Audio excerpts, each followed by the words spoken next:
দান করুন আল্লাহুম্মা আমিন। সঠিক ইসলাম বুঝার জন্য আল্লাহ রাব্বুল আলামিন আমাদেরকে তৌফিক দান করুন আল্লাহুম্মা আমিন।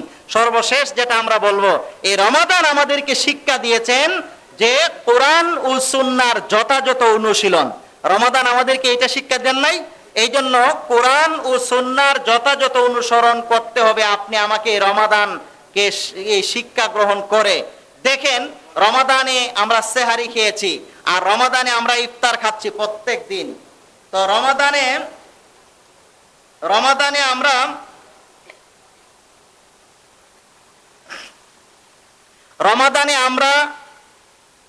এই ইফতার খাচ্ছি, রমাদানে আমরা সাহারি খাচ্ছি, কিন্তু ইসলামের বিধানটা কি?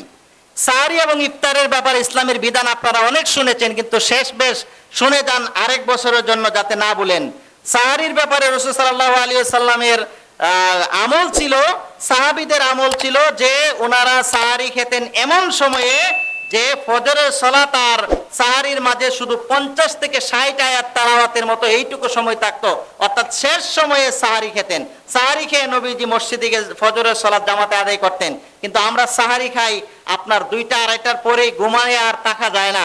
উঠুন, সাহারি খান, হ্যাঁ সাহারি খাওয়ার সময় হয়েছে। 3টা বাজে সাহারি খেয়ে ঘুমিয়ে যায়। ঘুম থেকে উঠে অনেকে ফজর পড়তে পারি, অনেকে পড়তে পারি না। না, সাহারি খেতে হবে শেষ সময়ে, আর ইফতার করতে হবে দ্রুত গতিতে।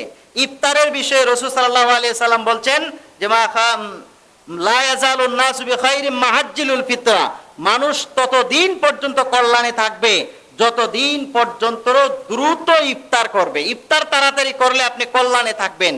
এখন ইফতার যত দ্রুত পারেন, ইফতারের সময় হয়ে গিয়েছে, অনেকে বলেন যে না 2-3 মিনিট পরে করি, 3 মিনিটের জন্য রোজাটা ভাঙ্গা লাভ নাই।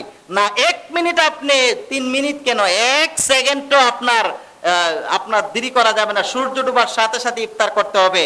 আর দেরিতে ইফতার করা হলো ইহুদি নাসারাদের স্বভাব। আপনি দেরিতে ইফতার করে ইহুদি নাসারাদের স্বভাবের সাথে আপনার স্বভাব মিলতে চাই? আপনি মুসলিম হিসাবে ইসলামী শরীয়ত যে নির্দেশনা দেই, ইফতারি করতে হবে সূর্য ডুবার সাথে সাথে। সূর্য যখন ডুবে যাবে, আজকাল প্রযুক্তি এত আপডেট হয়েছে, আপনি জায়গায় বসে আপনি সাথে সাথে আপনার কি জানতে পারেন, সানসেট লেখা চার্জ দিলে সাথে সাথে ওই জায়গার সূর্য অস্তটা কখন, সূর্য ডুববে কখন, সাথে সাথে দেখায় দেই।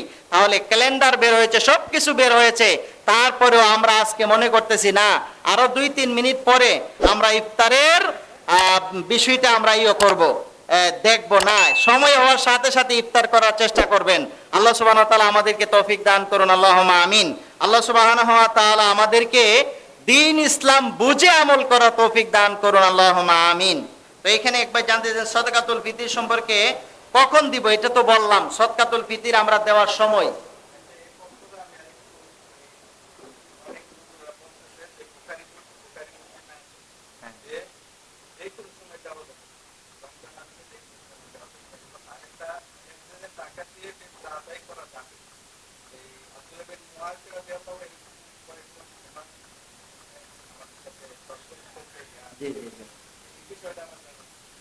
ফিতরার যে বিষয়টা,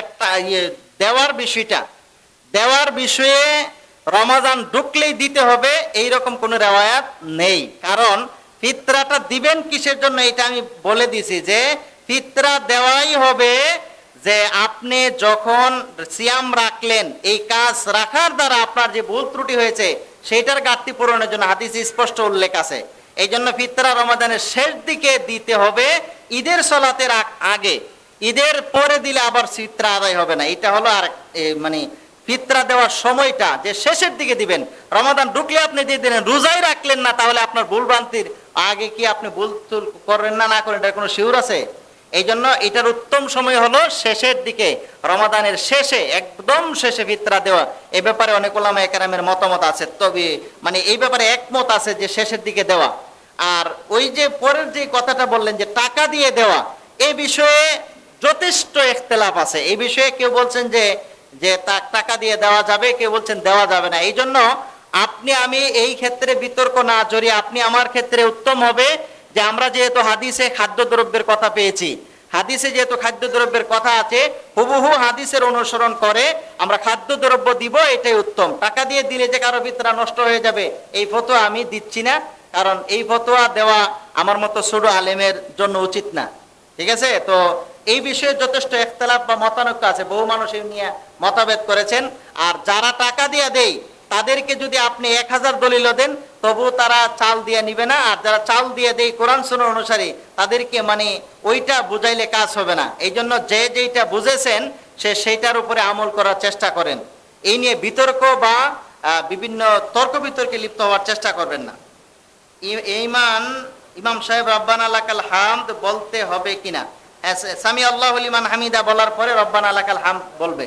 সামি আল্লাহু লিমান হামিদা রব্বানা লাকাল হামদ হামদান কাসিরান তাইয়িবান মুবারাকান ফীহি, এটা বলতে পারবে। যে আর কারো কোনো প্রশ্ন থাকলে 1 মিনিটে বলতে পারেন, যেহেতু সময় হয়ে গেছে আমাদের।